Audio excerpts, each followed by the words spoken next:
Hello बच्चों, कैसे हैं आप सब। I hope you all are fine. Welcome back to my channel learn Scimathics. मैं कनिका, आपकी science teacher, and I am back with another video of science, जिसके अंदर हम अपना साइंस का चैप्टर जो है आगे लेकर चलेंगे। लास्ट वीडियो में हमने अपना चैप्टर फिजिक्स का चैप्टर नंबर 11 इलेक्ट्रिसिटी को स्टार्ट किया हुआ था। 2 लेक्चर्स इस चैप्टर के निकल चुके हैं, ठीक है। दोनों लेक्चर्स में हमने काफ़ी कुछ पढ़ा है। इलेक्ट्रिक करंट के बारे में पढ़ा है, इलेक्ट्रिक चार्ज के बारे में पढ़ा है, न्यूमेरिकल्स करे हैं उनसे रिलेटेड, ठीक है। तो जिस बच्चे ने अभी तक पिछली वीडियो को नहीं देखा है, इस चैप्टर के 2 लेक्चर्स को नहीं देखा है, डिस्क्रिप्शन बॉक्स में आपके पास दोनों ही वीडियोस का लिंक प्रेजेंट है। लिंक पर क्लिक करिए और जाकर पिछली वीडियो को ज़रूर देखिए।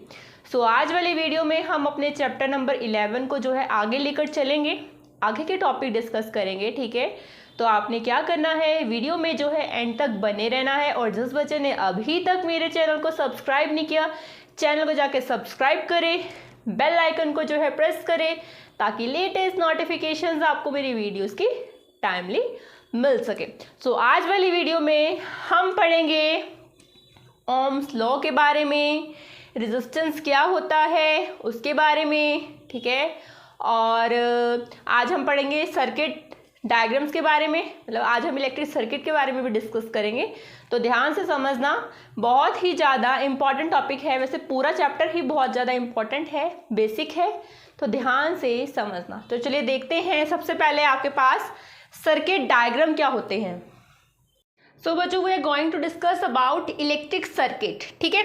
अब आपने इलेक्ट्रिक सर्किट का नाम तो सुना होगा, ठीक है। इलेक्ट्रिक सर्किट में क्या क्या होता है आपके पास। इलेक्ट्रिक सर्किट में आपके पास कनेक्टिंग वायर्स भी हैं जो सर्किट को कनेक्ट कर रही हैं। उसके अंदर एक स्विच भी लगा हुआ है, ठीक है। उसके अंदर एक बैटरी भी लगी हुई है, उसके अंदर ये सारी चीज़ें लगी हुई हैं इलेक्ट्रिक सर्किट में, तभी वो इलेक्ट्रिक सर्किट कहलाता है, क्योंकि उसके अंदर सभी सामान ये लगे हुए हैं। अब आपको कोई इलेक्ट्रिक सर्किट दिया जाए और आपसे पूछा जाए कि इस सर्किट को बनाने के लिए किस किस चीज़ों का यूज़ हुआ है। अब मैंने बता दिया ये सबका यूज़ हुआ है, लेकिन उनका कुछ सिंबल भी तो होगा, कुछ पहचान भी तो होगी कि ये है, ये आपका वायर है, ये आपका क्या लगा हुआ, वोल्ट मीटर लगा हुआ है या एमीटर लगा हुआ करंट के लिए, ठीक है।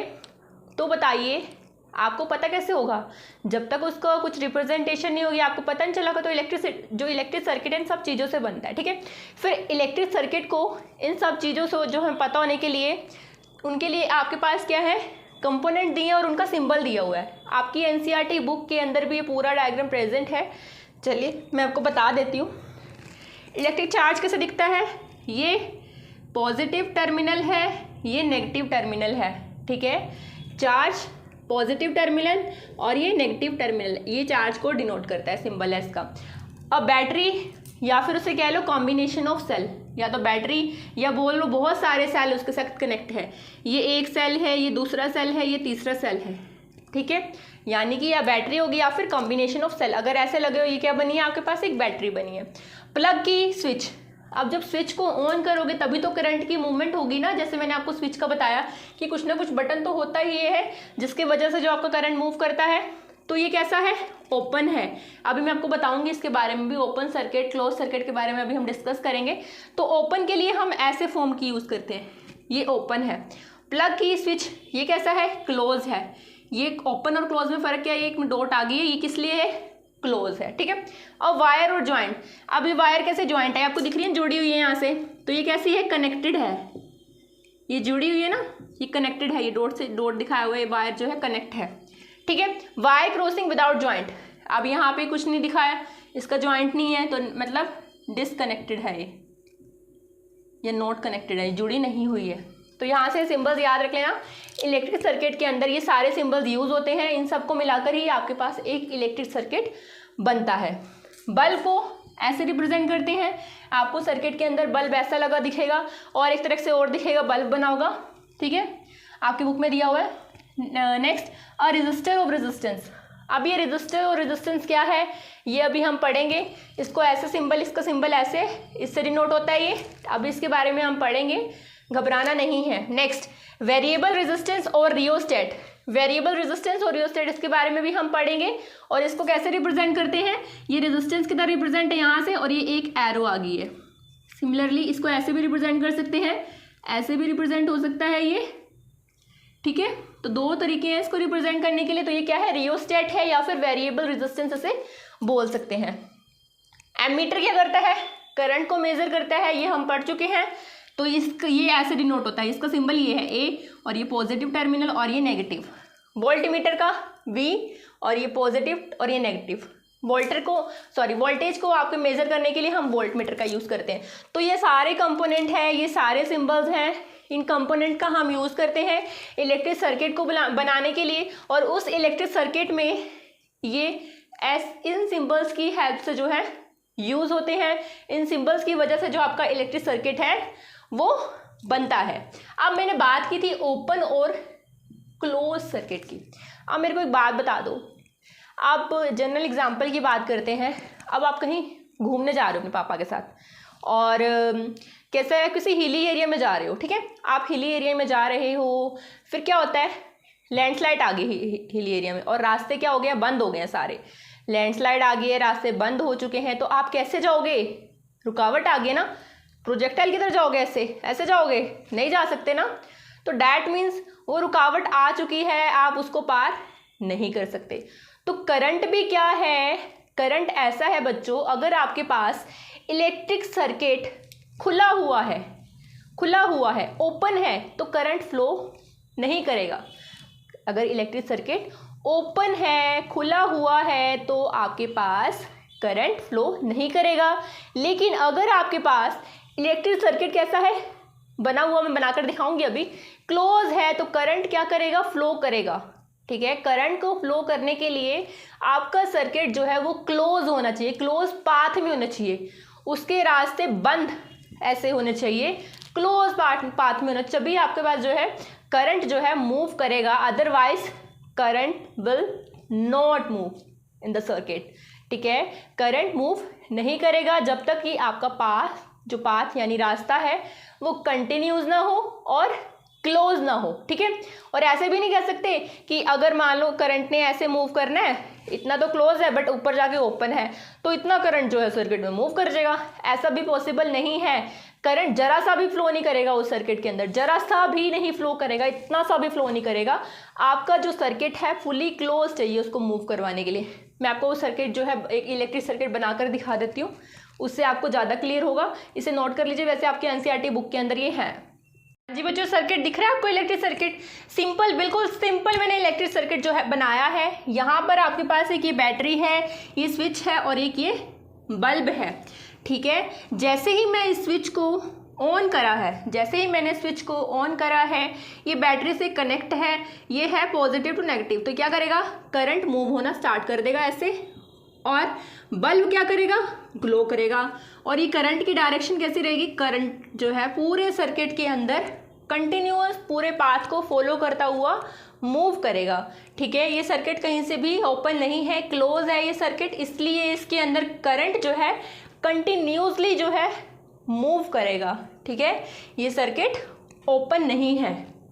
अगर मैं यहाँ से सर्किट को ओपन कर देती हूँ तो करंट मूव ही नहीं करेगा, करंट बिल्कुल नहीं मूव करेगा, चाहे आप स्विच को ऑन भी कर दो तब भी करंट आपके पास मूव नहीं करेगा, ठीक है। एक और सर्किट बताती हूँ मैं आपको, ये सिर्फ आपको नॉर्मल सिंपल सर्किट है सबसे। जी बच्चों, इस इलेक्ट्रिक सर्किट को देखो, इसके अंदर मोस्टली आपके पास जो मैंने आपको बताई थी टेबल के अंदर, वो चीज़ें सारी हमने क्या कर ली हैं, यूज़ कर ली हैं। इसके अंदर मोस्टली सब चीज़ें जो इसमें यूज़ है, ठीक है। ये आपके पास क्या है, एमीटर है, ये बैटरी है, ये की है, ये रियोस्टेट है, ये बल्ब है, ये रेजिस्टेंस और ये वोल्ट मीटर है। और ये कंप्लीट आपके पास क्या है, इलेक्ट्रिक सर्किट है, जो कैसा है, क्लोज है, पूरी तरह से बंद है। अब ये की कैसी है, ये प्लग की जो की सिंबल को शो कर रही थी कैसे थी, ये क्लोज थी, और सर्किट कैसा है, क्लोज है। और इस सर्किट को बनाते हुए ना, वैसे अभी आपको बनाना नहीं आएगा, ये बड़ी क्लासेस में बनाओगे तो ध्यान रखना कि जो बैटरी का पॉजिटिव टर्मिनल है वो एमीटर के पॉजिटिव टर्मिनल से ही कनेक्ट होगा, नेगेटिव से नहीं होगा। बैटरी का पॉजिटिव एमीटर के पॉजिटिव के साथ ही कनेक्ट होगा, ये चीज़ ध्यान रखनी है आपको, ठीक है। ऐसे ये सर्किट बनता है। और ये रियोस्टेट का क्या काम है ये हम आगे पढ़ेंगे, ठीक है। तो ये आपके पास इलेक्ट्रिक सर्किट है जो कि कैसा है, क्लोज है। अभी इन सब की वर्किंग के बारे में हम पढ़ेंगे। वोल्टमीटर का पता है हमें कि ये वोल्टेज को क्या करता है, बताता है, मेजर करता है। एमीटर करंट को, बैटरी का भी हमने फंक्शन पढ़ लिया है। रेजिस्टेंस को भी हम पढ़ेंगे, रियोस्टेट को हम अभी पढ़ेंगे। जब इस सर्किट के अंदर से करंट जो है मूव करेगा तो ये बल्ब क्या करेगा, ग्लो करेगा, है ना। करंट मूव करेगा, बल्ब ग्लो करेगा। तो अभी हम ये सब चीज़ों के बारे में पढ़ेंगे। तो चलिए पहले तो हम डेफिनेशन पढ़ लेते हैं इलेक्ट्रिक सर्किट की। आपको वैसे सब कुछ क्लियर हो गया होगा, लेकिन हम उसकी डेफिनेशन को भी पढ़ लेते हैं। सो डेफिनेशन देखो यहाँ से, इलेक्ट्रिक सर्किट की, a continuous conducting path, continuous मतलब लगातार, कंडक्टिंग मतलब करंट फ्लो कर रहा है पाथ में से, रास्ते में से, between the terminal of a source of electric energy. Source of electric energy आपके पास क्या है, जहाँ से उसको एनर्जी मिल रही है, किससे मिल रही है, कोई भी उसका सोर्स क्या है, बैटरी है ना। तो कंटिन्यूअस कंडक्टिंग पाथ, कंटिन्यूअस मतलब पूरा कंटिन्यूअस जो है करंट को कंटिन्यूअसली कंडक्ट कर रहा है, ऐसा रास्ता किसके बीच में है, वो terminal of a source of electric charge energy, यानी कि बैटरी के, एंड अदर इलेक्ट्रिक कंपोनेंट। और दूसरा इलेक्ट्रिक कंपोनेंट आपके पास कोई भी हो सकता है, बल्ब है, जैसे एग्जांपल ले लो, बल्ब ले लो, कि उनके बीच में जो है आपका करंट क्या कर रहा है, कंटिन्यूअसली मूव कर रहा है, ठीक है। उसी को आपको क्या कहते हो, इलेक्ट्रिक सर्किट कहते हो। क्या है इलेक्ट्रिक सर्किट आपके पास जो कंटिन्यूअस कंडक्टिंग पाथ है, मतलब ऐसा रास्ता है किसके बीच में, एक सोर्स ऑफ इलेक्ट्रिक एनर्जी यानी कि बैटरी के बीच में, या कुछ और इलेक्ट्रिकल कंपोनेंट हैं उनके बीच में जो पाथ है वो कैसा है, कंडक्टिंग पाथ है, और उसमें से क्या कर रहा है, करंट आपका पास कर रहा है। और उस कंप्लीट सर्किट को आप क्या कहते हो, इलेक्ट्रिकल सर्किट या इलेक्ट्रिक सर्किट, ठीक है। दो टाइप के पढ़ेंगे, क्लोज पढ़े हैं हमने यानी, और ओपन सर्किट। अब क्लोज इलेक्ट्रिक सर्किट है जिसके अंदर क्या है आपका, current not equal to zero, मैं मैथमेटिकल टर्म यूज कर रही हूँ, यानी करंट आपके पास जीरो नहीं है, करंट मूव करेगा, ठीक है। तो करंट कैसा है, जीरो नहीं है, स्विच क्या है, ऑन है, स्विच क्या है, ऑन है, करंट की वैल्यू जीरो नहीं है, करंट चलेगा, ठीक है। और ओपन सर्किट आपके पास क्या है, जिसमें करंट जीरो है और स्विच कैसा है, ऑफ है। करंट कैसा है, जीरो है, स्विच ऑफ है। जो इलेक्ट्रिक ओपन इलेक्ट्रिक सर्किट है उसमें करंट की वैल्यू जीरो आती है, और क्लोज इलेक्ट्रिक सर्किट में करंट की वैल्यू जीरो के इक्वल नहीं आती है। तो इस डेफिनेशन को जो है नोट कर लो।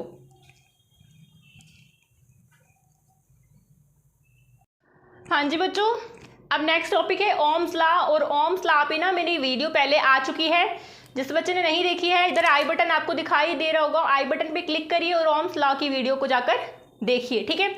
उसके बाद मैं स्टार्ट करने जा रही हूँ रेजिस्टेंस को, ठीक है। रेजिस्टेंस क्या होता है, रेजिस्टेंस का फॉर्मूला क्या है, क्या डेफिनेशन है, किस चीज़ के ऊपर ये डिपेंड करता है, हम उसके बारे में पढ़ेंगे, ठीक है। तो पहले आप जाके ओम्स लॉ की वीडियो देखिए। हाँ जी बच्चों, व्हाट इज रेजिस्टेंस, क्या होता है रेजिस्टेंस आपके पास, क्या होता है resistance. It is a property of a conductor to resist the flow of charge through it. समझ में आया कि एक कंडक्टर की प्रॉपर्टी है और वो रेजिस्ट करता है चार्ज को उसके अंदर से फ्लो होने से। अब ये रेजिस्टेंस का मतलब क्या है, रेजिस्ट का मतलब क्या है, तो बच्चों रेजिस्टेंस का मतलब है ऑब्स्ट्रक्शन, रुकावट, चार्ज के रास्ते में रुकावट, ठीक है। चार्ज के रास्ते में जब रुकावट आएगी तो करंट कैसे फ्लो करेगा, नहीं कर पाएगा ना, ठीक है। तो रेजिस्टेंस का मतलब क्या होता है, it is a property of conductor to resist the flow of charge through it. वो अपने अंदर से चार्ज को रेजिस्ट करता है। मान लो अब आपके पास एक वायर है, ये आपके पास वायर है और वायर में से क्या हो रहे हैं, इलेक्ट्रॉन मूव कर रहे हैं ये। अब इन इलेक्ट्रॉन को क्या कर रहा है, रेजिस्ट कर रहा है कोई। अब रेजिस्ट कौन करेगा, कौन इनके ऊपर रोक लगाएगा, कौन इनके रास्ते में रुकावट ला सकता है कि ये मूव ना करे, चार्ज फ्लो ना करे और करंट पास ना हो, कौन कर सकता है। या तो उसके अगर इलेक्ट्रॉन है प्रोटॉन भी हो सकते हैं, या कोई और इलेक्ट्रॉन हो सकते हैं, है ना। तो प्रोटॉन कैसे हैं, पॉजिटिव, ये कैसे हैं, नेगेटिव। इन इलेक्ट्रॉन्स को इन प्रोटॉन्स ने अट्रैक्ट कर लिया, ऐसा भी हो सकता है। या कोई अदर इलेक्ट्रॉन है आपस में ये रिपेल कर रहे हैं, इसको उधर को धक्का मार रहा है, इसको तो इधर को धक्का मार रहा है कि तूने मूव नहीं करना कंडक्टर के अंदर से। तो बहुत सारे रीजंस हैं। आसपास के कंपोनेंट भी हो सकते हैं जिनको मूव करने से रोक रहे हैं, जो इनको रेजिस्ट कर रहे हैं, इनके ऊपर ऑब्स्ट्रक्शंस लगा रहे हैं कि तुम इलेक्ट्रिक चार्ज मूव ना करो, है ना। तो रेजिस्टेंस की डेफिनेशन क्या है, it is a property of conductor to resist the flow of charge through it. Resistance का मतलब ही क्या है, रुकावट, ऑब्स्ट्रक्शन। तो ठीक है, इनके कारण हो सकते हैं, काफ़ी कारण हो सकते हैं। अब हमने ओम्स लॉ के बारे में पढ़ा है, ओम्स लॉ आपने पढ़ ली है, ठीक है। तो क्या कहती है Ohm's law, V is directly proportional to R, sorry V is directly proportional to I और V इज इक्वल टू, जब प्रोपोर्शनलिटी का साइन हटाते हैं तो R, ठीक है। R is equal to V by में I। यहाँ से ये फॉर्मूला है रेजिस्टेंस का। हाँ तो बच्चों ये फॉर्मूला तो है, लेकिन ये इसका अपना पर्सनल फॉर्मूला नहीं है, ये सारा आपके पास ओम्स लॉ की वजह से जो है बना है फॉर्मूला। रेजिस्टेंस का फॉर्मूला ये ओम्स लॉ की वजह से बना है, ये अपना इसका पर्सनल फॉर्मूला नहीं है, ठीक है। अब इसका पर्सनल फॉर्मूला क्या है हम उसके बारे में डिस्कस करेंगे।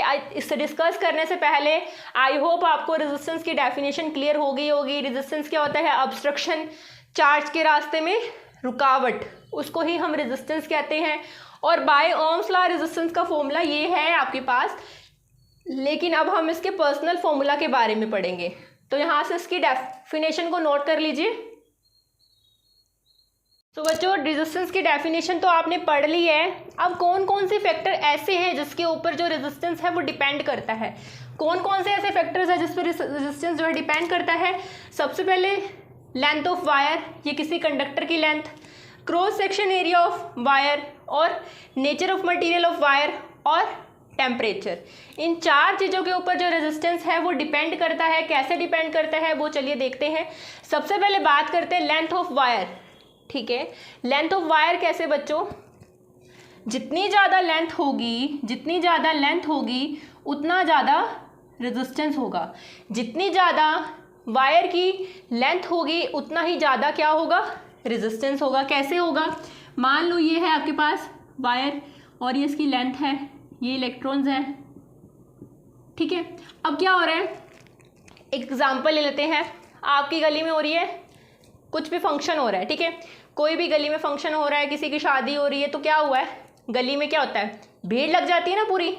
गली में कुछ भी हुआ है, कुछ फंक्शन हुआ है या कुछ हो जाता है तो गली में क्या होती है, पूरी भीड़ लग जाती है। कहीं पे भी आप मार्केट वाले एरिया में जाते हो, चलो अपनी मार्केट में कहीं पे भी जा रहे हो तो मार्केट में क्या होती है, भीड़ होती है पूरी।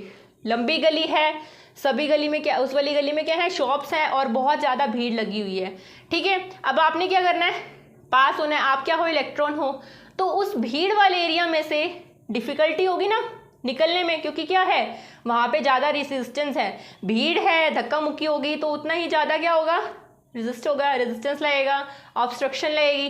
तो जितनी ज़्यादा वायर की लेंथ लंबी है उतना ज़्यादा आपको इलेक्ट्रॉन्स को मूव करने में क्या होगी, परेशानी होगी, उतना ज़्यादा रेजिस्टेंस होगा। जितनी ज़्यादा लेंथ बढ़ती जाएगी उतना ज़्यादा रेजिस्टेंस बढ़ता जाएगा, है ना। इलेक्ट्रॉन को रास्ते में रुकावट आती रहेगी, है ना।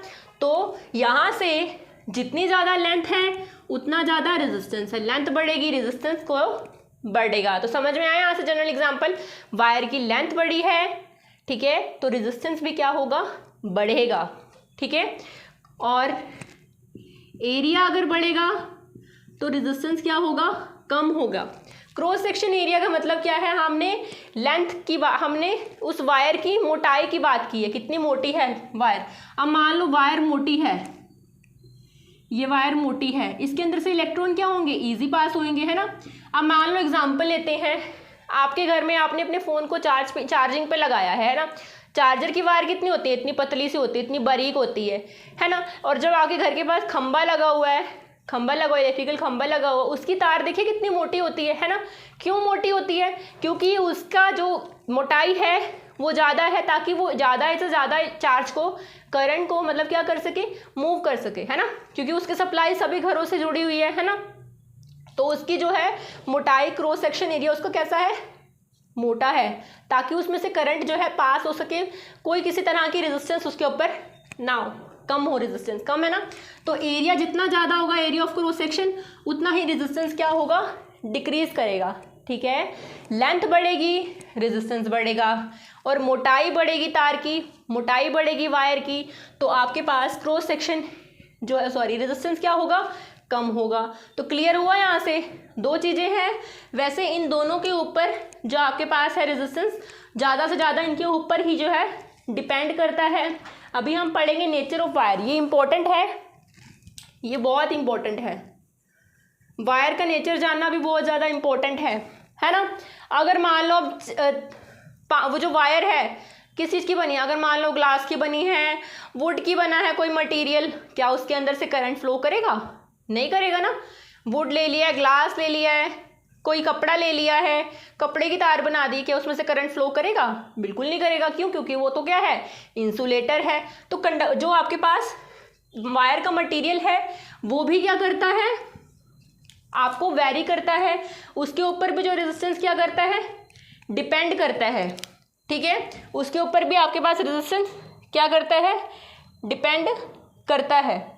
ठीक है, और इसी प्रॉपर्टी को हम क्या कहते हैं, इसी प्रॉपर्टी को हम क्या कहते हैं,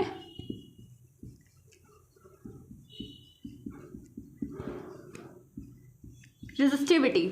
अब ये रेजिस्टिविटी क्या आ गया है, रेजिस्टेंस का मतलब क्या है, रुकावट लेके आना करंट के रास्ते में।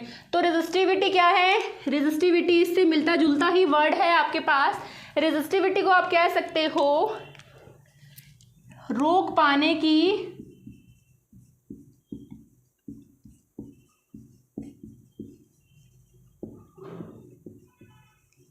क्षमता। ठीक है, रेजिस्टिविटी क्या है, ये एक ऐसा है, आपके पास डेफिनेशन इसकी ऐसे है कि इसके अंदर इतनी एफिशिएंसी है, ये क्या कर सके, रोक सके, ऑब्स्ट्रक्ट कर सके किसी चीज करंट फ्लो में। तो जैसे कि हमने नेचर की बात करी है अगर इंसुलेटर है तो करंट फ्लो नहीं करेगा, कंडक्टर है तो करंट फ्लो करेगा। तो वो क्या है, रेजिस्टिविटी की प्रॉपर्टी है, रोक पाने की एफिशिएंसी है कि अगर इंसुलेटर आ गया तो करंट फ्लो नहीं करेगा, रुकावट आ गई ना करंट के रास्ते में, और अगर कंडक्टर है तो मूव करेगा। तो रेजिस्टिविटी क्या है, एक तरह से इसके पास एफिशिएंसी है कि ये करंट के रास्ते में क्या ला सके, रुकावट को ला सके। और इसको हम किससे डिनोट करते हैं, इसकी यूनिट है, इसको क्या बोलते हैं, रो, यानी कि रोक सके। ठीक है, इसको हम बोलते हैं रो। ये रेजिस्टिविटी की क्या है, आपके पास यूनिट है। ठीक है, तो यानी कि हम कह सकते हैं जितनी ज़्यादा ये कम होगी, रेजिस्टिविटी कम होगी, उतना ये रोक कम पाएगी, है ना। जितनी ज़्यादा कम होगी उतना रोक कम पाएगी, है ना। तो यानी कि ये डिक्रीज करेगी तो रेजिस्टेंस भी क्या करेगा, डिक्रीज करेगा। अगर ये जब बढ़ेगी तो रेजिस्टेंस भी क्या करेगा, बढ़ेगा। अभी हम इसके बारे में पढ़ेंगे, इसका भी फॉर्मूला में आपके पास यूज होना है। तो ये सिर्फ ज़्यादा क्या है, नेचर के ऊपर डिपेंड करती है कि वायर का नेचर कैसा है। ठीक है, टेम्परेचर वाला वैसे आपके पास इंक्लूडेड नहीं है, इतना आपके सिलेबस में नहीं आएगा, लेकिन बड़ी क्लासेस में आप इसके बारे में पढ़ोगे। ठीक है, तो यहाँ से भी क्या है, टेम्परेचर बढ़ेगा तो आपके पास रेजिस्टेंस बढ़ेगा, टेम्परेचर बढ़ेगा, रेजिस्टेंस बढ़ेगा। कैसे, जैसे अब आप जा रहे हो ऐसे ही लेंथ के ऊपर हमने बात करी है। अब इसमें क्या है, लेंथ बड़ी होगी तो इलेक्ट्रॉन्स को मुश्किल होगी। ठीक है, अब कोई बंदा ऐसा है जो धक्के मार रहा है एक दूसरे को, भीड़ में मूव कर रहे हैं, लेकिन वो बंदा कैसा है, शरारती आप जैसा। वो क्या कर रहा है कि मुझे तो फटाफट निकलना है, मैं तो अब लोगों को धक्के मार के आगे जाऊंगा। वो धक्के मार जा रहे हैं, अब क्या करेगा, उसको रास्ता मिल पाएगा, ऐसे और मुश्किल क्रिएट होगी। तो ऐसे और ज़्यादा रेजिस्टेंस क्या पड़ेगा, बढ़ेगा। टेम्परेचर बढ़ने से क्या होता है, रैंडमनेस आती है किसी चीज़ों के अंदर। अब क्या हुआ है, उसको फटाफट से उसको टेम्परेचर आ गया है, उसको गुस्सा चढ़ गया, इतनी भीड़ है भाई, मुझे तो पहले जाना घर पे, तो वो धक्के मारना शुरू हो गया है। अब जितने धक्के मारेगा, किसी बंदे को धक्का मारे, किसी ने थप्पड़ थप्पड़ मार दिया, तो वो वहीं पे रुक जाएगा, है ना। तो पूरी और भीड़ लग जाएगी, और जाम लग जाएगा। ट्रैफिक जाम में सुना है ना, एक बंदा कुछ भी केस करके बैठा है सड़क पे, पूरा जाम लगा होता है पीछे से, है ना। जल्दी चलने के चक्कर में कहीं करते हैं ना बंदे, एक्सीडेंट हो जाता है तो पूरा जाम लग जाता है उसकी वजह से। तो यानी और ही ज़्यादा रेजिस्टेंस हो जाता है। तो यहाँ से इन चारों चीज़ों के ऊपर जो रेजिस्टेंस है वो आपका डिपेंड करता है। ठीक है, क्योंकि कोलिजन होने के खतरे ज़्यादा होते हैं। तो चारों समझ में रिपीट कर देती हूँ। लेंथ ऑफ वायर पे डिपेंड करता है, लेंथ बढ़ेगी रेजिस्टेंस बढ़ेगा। एरिया ऑफ क्रॉस सेक्शन पे डिपेंड करता है, एरिया बढ़ेगा रेजिस्टेंस कम होगा। मटेरियल पे डिपेंड करता है वायर के, ठीक है, यानी कि रेजिस्टिविटी वो कम होगी तो रेजिस्टेंस कम होगा। टेम्परेचर पे डिपेंड करता है, टेम्परेचर ज़्यादा जाएगा तो रेजिस्टेंस आपके पास ज़्यादा होगा। तो चलिए आगे देखते हैं इसको, यहाँ से नोट कर लीजिए। हाँ जी, dependence of resistance on nature of wire. अब रेजिस्टेंस कैसे वायर के नेचर के ऊपर डिपेंड करता है, चलिए देखते हैं। सबसे पहले बात करते हैं कंडक्टर्स की। कंडक्टर्स कौन से होते हैं? जिसके अंदर ना के बराबर रेजिस्टेंस होता है, कोई रुकावट नहीं होती, क्योंकि वो कंडक्टर्स है, कोई रुकावट नहीं होती, तो इसमें रेजिस्टेंस कैसा होगा? डिक्रीज करेगा। अगर रेजिस्टेंस डिक्रीज करेगी तो रेजिस्टिविटी भी डिक्रीज करेगी, तो दोनों की वैल्यू कैसी आ जाएगी? जीरो आ जाएगी, ठीक है। अगर बात करते हैं सेमीकंडक्टर्स की, सेमीकंडक्टर्स कैसे होते हैं? हाफ कंडक्टर्स होते हैं, हाफ इंसुलेटर बोल लेते हो, तो उनका कैसे होएगा? मीडियम रेजिस्टेंस रहेगा। मीडियम ही फिर क्या रहेगी? रेजिस्टिविटी रहेगी, ठीक है। मीडियम रेजिस्टेंस रहेगा, मीडियम रेजिस्टिविटी रहेगी। हम ये नहीं कह सकते कि बिल्कुल करंट फ्लो नहीं करेगा, थोड़ी रुकावट आ सकती है उसके रास्ते में, ठीक है। इंसुलेटर के पास क्या है? बहुत ही ज़्यादा हाई रेजिस्टेंस होता है, क्योंकि वो तो इलेक्ट्रिसिटी को कंडक्ट ही नहीं करते, उनके अंदर से करंट ही नहीं पास होता है, तो रेजिस्टेंस हाई होगा, रेजिस्टिविटी हाई होगी, जीरो की वैल्यू के इक्वल, मतलब जीरो नहीं होगा, ज़्यादा होगा, हाई होगा, क्योंकि इंसुलेटर के पास हाई रेजिस्टेंस होता है। तो ऐसे ऐसे जो रेजिस्टेंस है आपके पास, जो नेचर के ऊपर, नेचर ऑफ वायर के ऊपर ऐसा डिपेंड करता है। कंडक्टर्स में nil resistance, nil resistivity. Semiconductors medium resistance, medium resistivity. Insulator में हाई रेजिस्टेंस, हाई रेजिस्टिविटी। तो रेजिस्टिविटी को और भी फ्री पढ़ते हैं और उसके बारे में डेफिनेशन देखते हैं रेजिस्टिविटी की, ठीक है। तो क्या है रेजिस्टिविटी आपके पास? It is a material dependent property, यानी कि मटेरियल के ऊपर डिपेंड करती है प्रॉपर्टी कि मटेरियल कैसा है, और तब वो उसके करंट को क्या करे, मतलब उसके रेजिस्ट करेगी फ्लो ऑफ करंट को, तब उसमें फ्लो ऑफ करंट क्या करेगा? रेजिस्ट होगा। तो आप ऐसे भी कह सकते हो, अगर आपको किसी सब्सटेंस का पता लगाना है कि वो कंडक्टर है, अलॉय है या इंसुलेटर है, तो कैसे पता चलेगा? उसकी रेजिस्टिविटी की वैल्यू से। अगर तो रेजिस्टिविटी की वैल्यू बहुत ही ज़्यादा हाई है तो आपके पास कैसा है? वो इंसुलेटर है सब्सटेंस। अगर उससे कम है यानी कि मीडियम है तो वो कैसा है? अलॉय है। और अगर रेजिस्टिविटी की वैल्यू क्या है? बहुत ही कम है, तो वो क्या है? कंडक्टर्स है, क्योंकि कंडक्टर्स में आपके पास कम रेजिस्टेंस होता है, कम रेजिस्टिविटी होती है। तो ऐसे ही आपकी बुक में, आपने एनसीईआरटी की बुक में देखा होगा, चार्ट बना हुआ है, और उस चार्ट के अंदर आपके पास सबकी वैल्यू गिवन है रेजिस्टिविटी की, पहले कंडक्टर्स की, फिर अलॉयज की, फिर इंसुलेटर्स की। और आप उस टेबल को जाकर अगर चेक करोगे तो देखोगे इंसुलेटर की वैल्यू रेजिस्टिविटी में बहुत ही ज़्यादा हाई है एज कम्पेयर टू कंडक्टर्स और एज कम्पेयर टू अलॉयज। तो वो किस वजह से? इसी वजह से है, ठीक है, इसी वजह से है। तो आपको इसकी हेल्प से आप पता भी लगा सकते हो कि किसकी वैल्यू जो है ज़्यादा है और किसकी वैल्यू कम है, और क्या सब्सटेंस आपके पास किस चीज़ की है। सब्सटेंस कंडक्टर्स है, अलॉयज है, और या फिर इंसुलेटर है, ठीक है। तो यहाँ से अभी हम यूनिट की बात कर लेते हैं रेजिस्टेंस की। हमने यूनिट तो देखी ना, तो हमने देखा है कि जो रेजिस्टेंस है वो डिपेंड करता है लेंथ पे वायर की और क्रॉस सेक्शन एरिया पे, या आप उससे ऐसे भी लिख सकते हो कि रेजिस्टेंस जो है डायरेक्टली प्रोपोर्शनल है लेंथ पे और एरिया पे, है ना। तो यहाँ से क्या कर रही हूँ मैं, इस प्रोपोर्शनलिटी के साइन को हटा देती हूँ। ऐसे हम हटाते ही आपको पता जनरली। तो यहाँ से क्या लग गया? ये रो लग गया है, और ये बन गया आपके पास फॉर्मूला, जहाँ पे आर आपके पास रेजिस्टेंस है, एल आपके पास लेंथ है वायर की, और ए आपके पास क्रॉस सेक्शन एरिया है।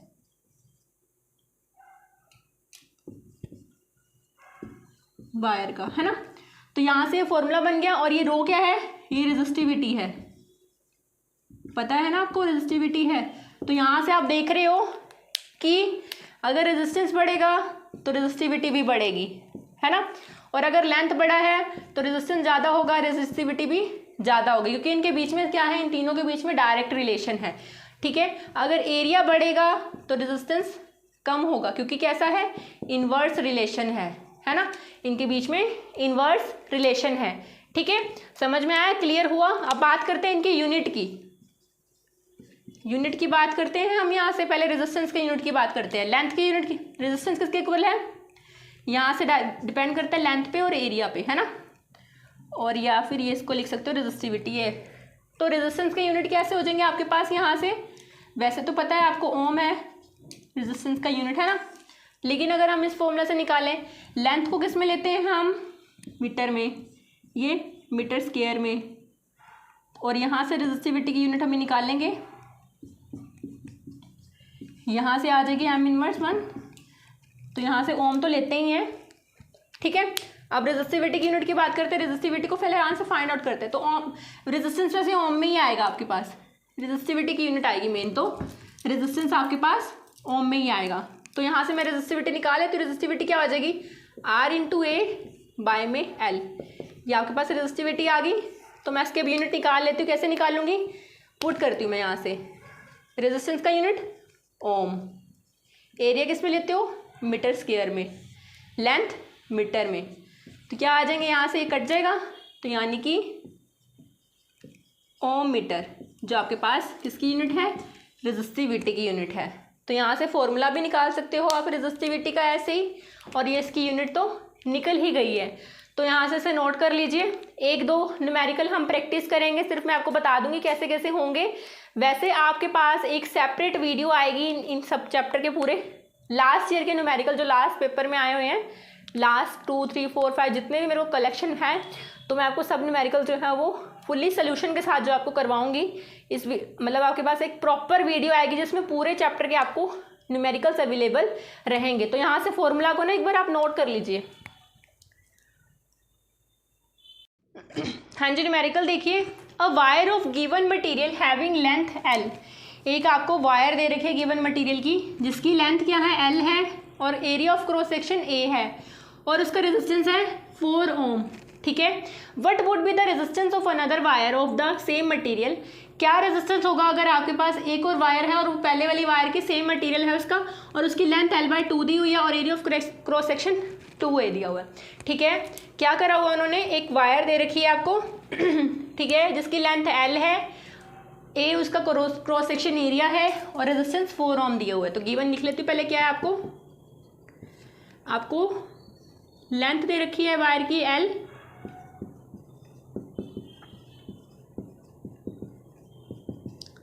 एरिया ऑफ क्रॉस सेक्शन दे रखा है a, और रेजिस्टेंस 1 दे रखा है आपको 4 ओम, ठीक है, ठीक है।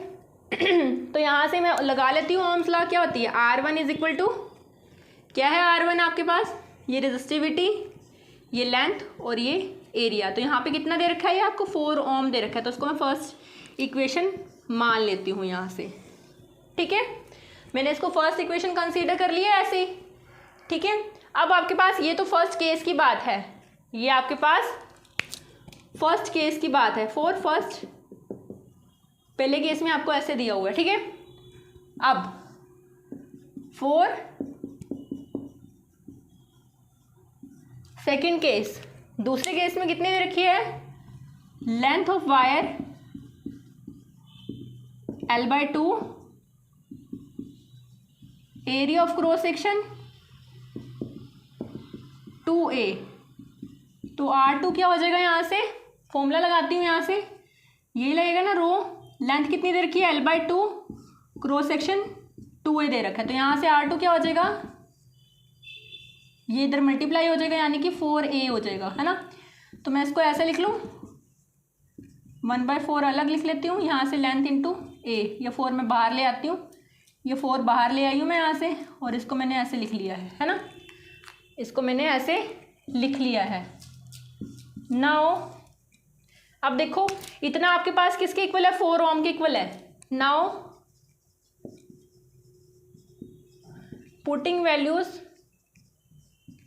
फ्रॉम 1 to 2, इसने की वैल्यू आपको 4 ओम दे रखी है, तो यहाँ से मैं 4 ओम पुट कर दूँ यहाँ से, तो R2 कितना आ जाएगा, 1/4 इंटू 4 ओम, तो ये कट जाएगा यहाँ से, तो कितना बचेगा आपके पास आंसर, 1 ओम। तो रेजिस्टेंस 2 कितना आएगा आपके पास, 1 ओम आएगा।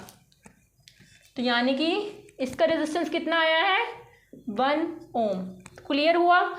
ऐसे आपके पास न्यूमेरिकल आ जाते हैं, आपको फॉर्मूला याद रखना है। और अभी हम इसके बहुत ही सारे न्यूमेरिकल को प्रैक्टिस करेंगे। अभी आप खुद से प्रैक्टिस करके देखो। फॉर्मूला मैंने आपको बता दिया है, यूनिट मैंने आपको बता दी है। तो आई होप आपसे न्यूमेरिकल भी जो है फाइंड आउट हो जाएंगे। आप अपनी एनसीईआरटी के पूरे न्यूमेरिकल प्रिपेयर करो। उसके बाद एक वीडियो आएगी जिसके अंदर हम पूरे न्यूमेरिकल इसके चैप्टर के पूरे डिस्कस करेंगे। जो आपके लास्ट ईयर में आए होंगे उस सब का सोल्यूशन आपको प्रोवाइड होगा। तो ठीक है, इतना नोट कर लीजिए इस न्यूमेरिकल को।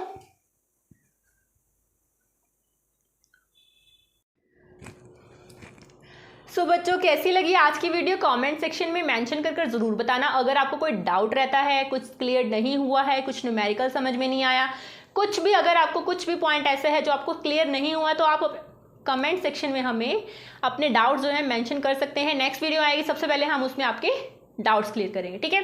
सो आज की वीडियो जो है यहीं पर एंड होती है। अब आपने क्या करना है, इससे रिलेटेड न्यूमेरिकल आपको प्रैक्टिस करने हैं। रेजिस्टेंस के, रेजिस्टिविटी के इंपॉर्टेंट टॉपिक है और बोर्ड के एग्जाम में इसके न्यूमेरिकल आपको 100% मिलेंगे।